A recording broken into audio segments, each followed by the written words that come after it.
ang hindi na alam, babalik sa kanya ang investigasyon.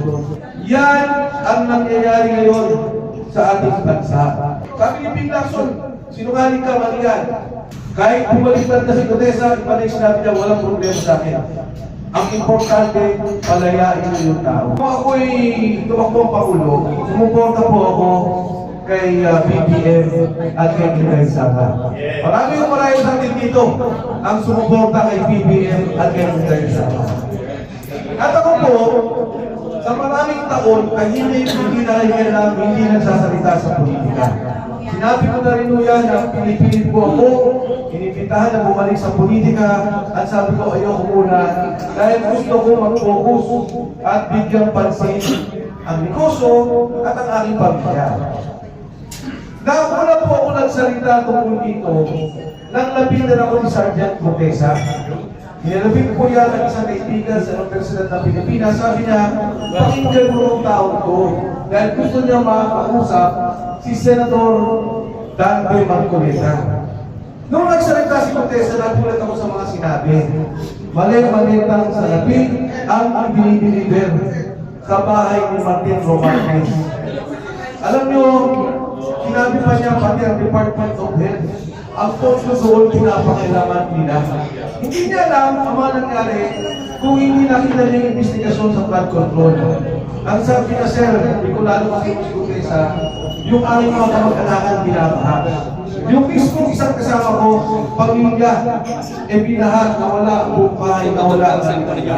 Yung pala pinubuhat natin mali-maleta na pera, ay buwan ito sa flood control at mga makakamalyang proyekto ng gobyerno. Kung naalala niyo po ng panahon na yun, ang panawagan ko, panagutin si Martin Romualdez.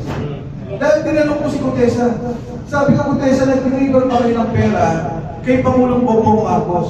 Ang sabi niya, wala po sir. Ang deliver namin ng pera ay doon kay Martin Romualdez. Anong ginawa ko nila?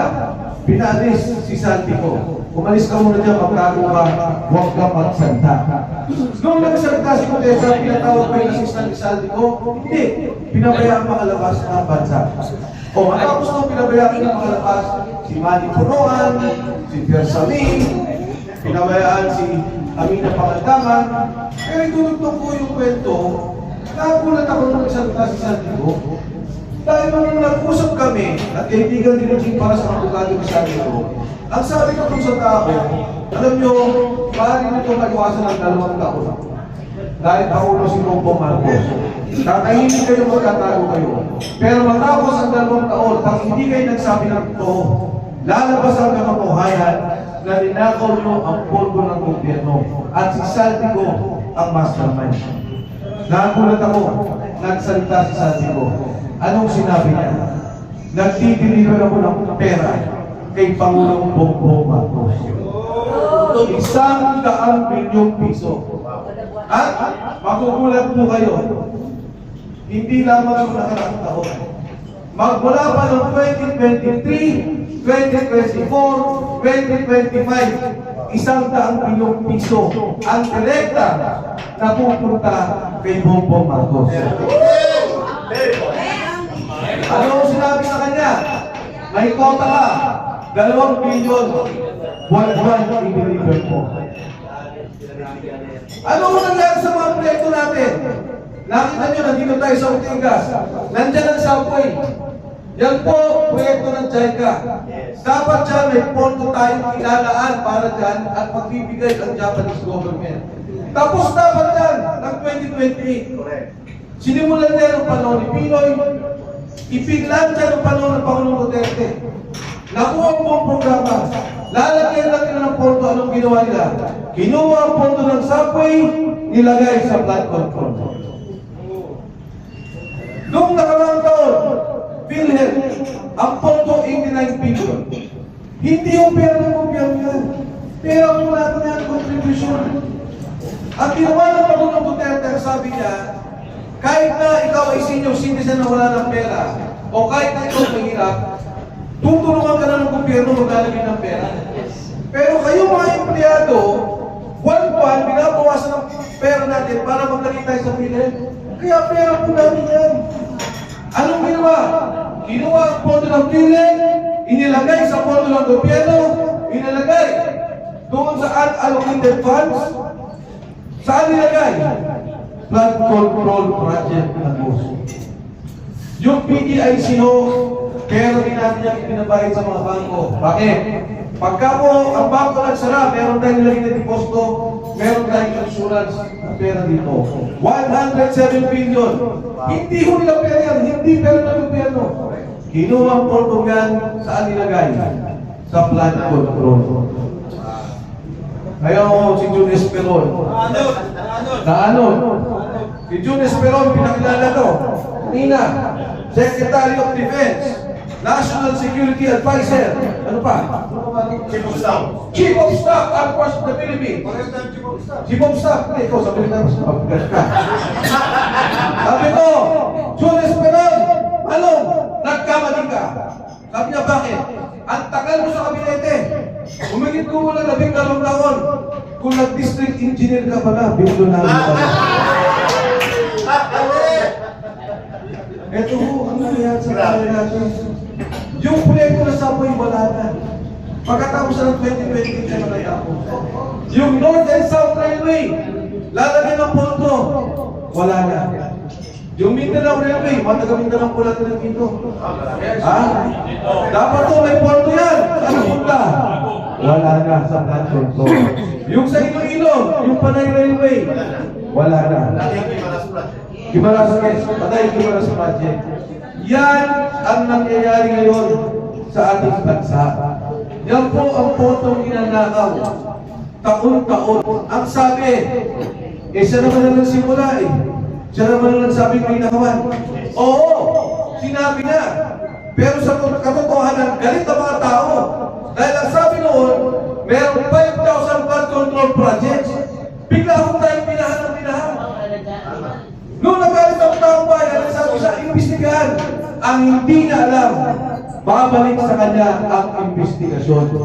Ang hindi niya alam, yung pondong ninakaw sa flood control, pumapasok pala sa bahay niya. Sinabi ni Saldi ko, 100 billion. Sabi ni Ping Lacson, sinungaling ka, mali yan. Yung pera, ang nag-deliver, ang sabi niya, ay si Bernardo. Ibinigay kay Trikip. Sabi ni Saldi ko, Senador, mali po yan. Ibang pondo ba yan? At ang binigay kay Presidente, 52 billion pesos. Isang taon lang po yan. Kaya po ako sa konsensya, pagkatapos ng mangyari kay Contessa, hindi na ako nanahimik. Si Contessa hanggang ngayon, kinuha nila. Nasa kanila. Nagsalita sa Senado, sabi ni Contessa, hindi ko na ako kailangan ng proteksyon ng DOJ. Ako na kumbala sa sarili ko. Matapos po noon, dinitain nila. Hanggang ngayon, kausap ko misis, at meron po kami pruweba na dinitain nila. Pinabaliktad na namin eh. Pumirma na ako na hindi totoo ang sinabi niya. At ang sabi po niya doon, pinarakuan ko daw ang dating magkuleta ng pera para sabihin niya yung mga bagay na yun. Alam mo, sabi ko, okay na. Kahit bumaliktad na si Contessa, iba na yung sinabi niya, walang problema sa akin. Ang importante, palayain niyo yung tao. Dahil yung sundalo ko, siya ang pinaka hindi kumita. Siya ang walang interes. Nagpitpit lang ko ng pera. At nakita nito na mali pala yung ginawa ng mga panahon yun.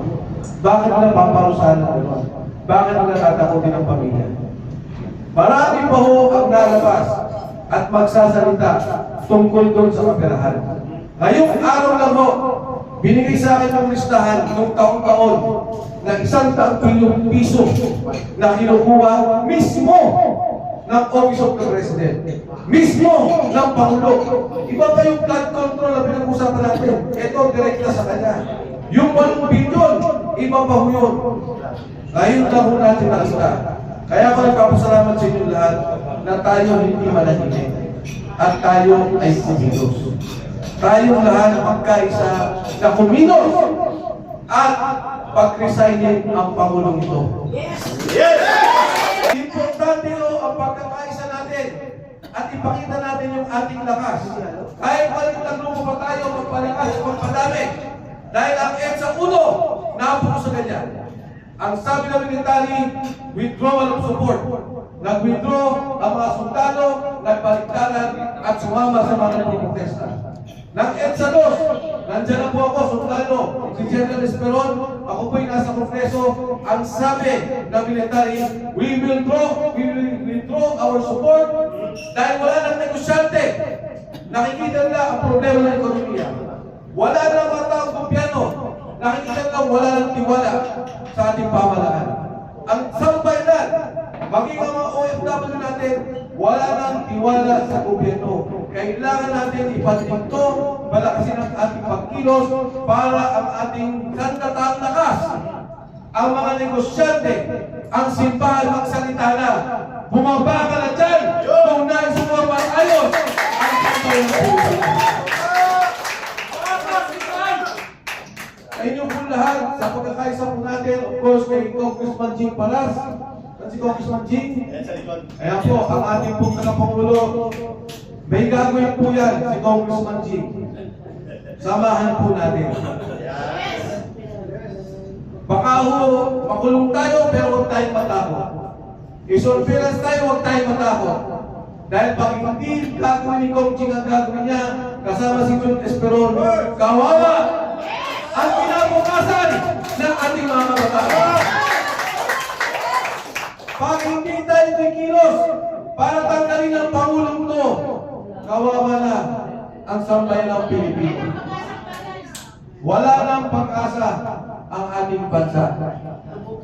Ang dami nating pera. Ang dami nating resources. Agrikultura. O bakit po mahal ang sibuyas? Anong sabi ni Sandy ko? Kinontrol nila ang smuggling para sila kumita. Bakit ba yung sugar quota? Kinontrol dahil yung pagka ikaw mag-import, pupunta ka ng Department of Agriculture. Sindikato nila ang kumuha ng quota. Sila din ang nagparating ng asukal dito. Doble, triple presyo. Pati sibuyas, asukal, lahat. Magtataka ka Pilipinas, ang daming mga tanim. Pero ang Singapore, walang bukid, mas mura bilihin. Ang Malaysia, mas mura asukal, mas mura sibuyas. Ganitong klase ang nangyayari sa pamamahala ng ating bansa. Kawawa ang Pilipino. Gatasan po ang pondo natin. Gatasan tayo ng katrabaho.